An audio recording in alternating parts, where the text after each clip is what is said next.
Every movie tells a story. Every story tells a tale. Come with us as the people behind the Cinemadness podcast talk candidly about the stories that connect them to their favorite movies. This is Real Stories from the Aisles. Thank you for tuning in to Real Stories by Cinemadness podcast. I am Roman. When thinking about movies, when thinking about what to watch, nowadays we do things like Googling, finding what streaming service it's on, but I truly miss the video store. Once upon a time, there was a store that you would go to on a Friday or Saturday night or on Idle Tuesday when you got older, and you would walk down the aisles and try to find a film. Now, this was before the internet a lot of times, so you would have to chance whether or not that movie is now out on cassette and you could rent it. So sometimes it was very interesting. It was like a hunt where you would go up and down the aisles hoping that you could get the latest release of the Tim Burton film or the Quentin Tarantino film, or when you're younger and a kid and be stuck in the kids section hoping to get the latest Disney cartoon or whatnot. Nowadays, we obviously can do that on Netflix. We can just do a simple search and find it on Amazon, but I truly miss those days of being in a video store and looking at the back of a movie that you've never heard of. Maybe the cover is appealing, or maybe you see a cute significant other looking at the movie back and you're thinking, wonder what's up with that. And what I also miss is sometimes the conversations that would be struck up. You know, people would come up to you, complete strangers would come up to you. Hey, have you seen this film? You might reply, oh, yeah. And then you guys would spark up a conversation about why De Niro is one of the greatest actors, or why this person's underrated, or this person's overrated. And sometimes it would be fun conversations, sometimes it would be awkward, but you would have that conversation, and that is something that was a part of the fun of being in a movie store. And then when you would pick out your copies, you would have one or two copies of your film. Maybe you would have one that you really wanted to see, and then maybe one that you would see later on that night. For parents out there, you might have one to watch with the family, and then one to watch when the family goes to bed. And then you would have the video cassettes under your arms, and you would go to check out. During the checkout process, usually, at least in my mind, you would always have the typical teenager who's seen everything and knows everything. This is actually masterfully captured in Clerks movie, where the character whose name eludes me at this point, hold on. The character Randall is the video person, video clerk, if you will, and he knows everything about everything, and he'll give you his opinion whether or not you want it or not. And that is what I recall a lot of the checkout persons at the video stores. You would put your videos onto the counter as they check you out, like a library. And if you kids don't know what a library is, I feel for you.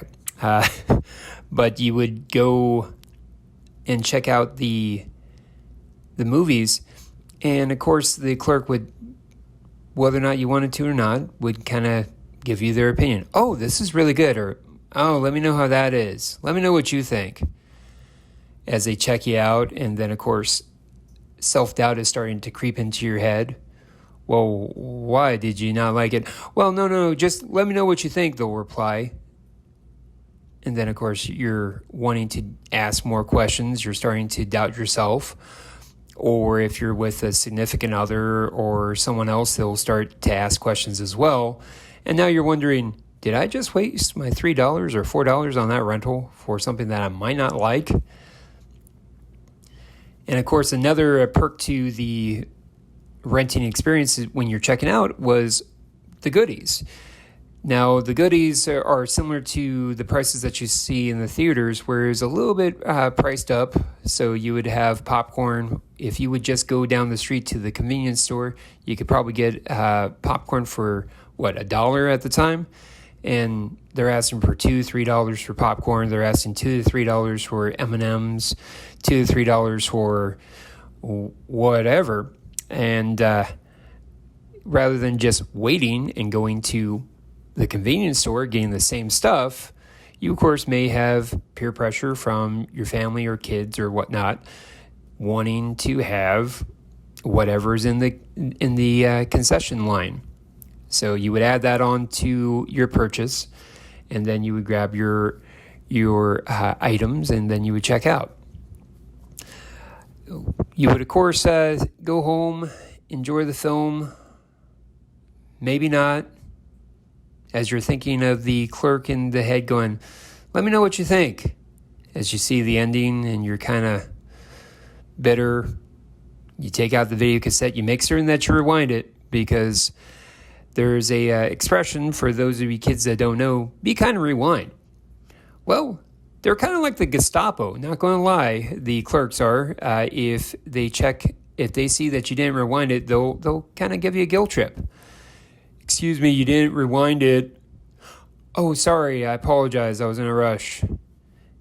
They'll huff a little bit as they go into the machine to rewind it and give you a dirty look, like you just spray painted their car.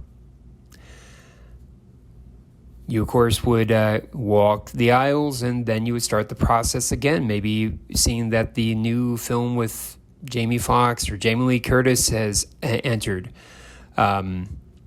And that was the process of the video rental. And those days are kind of missed. You kind of see it every so often in Redbox. It's a big box where you rent DVDs. If you ever have stood out there, sometimes you might get a conversation from someone who may ask you a question, and that's nice. It's kind of like a throwback to the days of the video store, the video rental. And that's always enjoyable.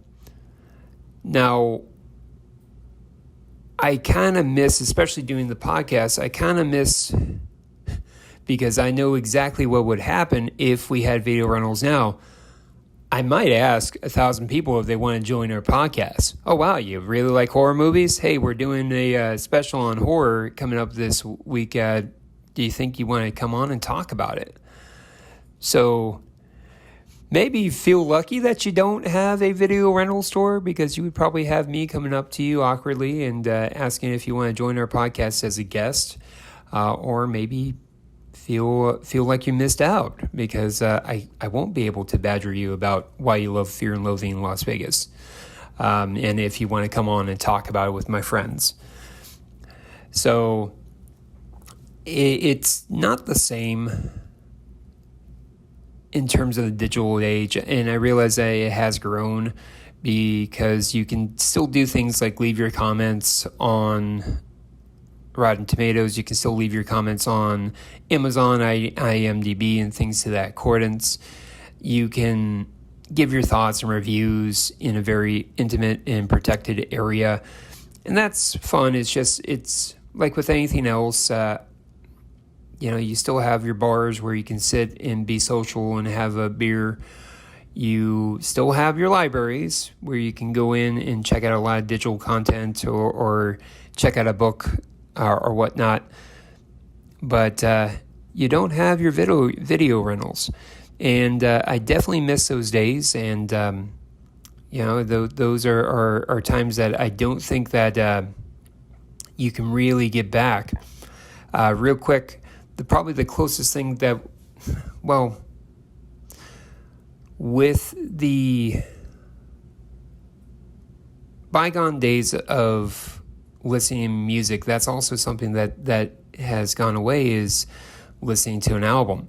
So I can see generations to come when they see people going to a video store like in Scream, kind of going, what's that? The same way where you see a couple going to a record store and listening to albums or previewing albums in the 50s that you might see on the Twilight Zone, going, well, what's that? What's a preview booth? Well, it's someplace where you would be able to listen to the album a little bit before buying it. And that's just a piece of history that I think is going away, that will probably never come back. And I do miss it. I do miss it. And it really did add to the enjoyment of film and what we love about film. So I would love to hear what you guys think. If you want us to cover something else on Real Stories, please let us know. But thank you very much for having a listen, and we look forward to giving you more content here at Cinemadness podcast.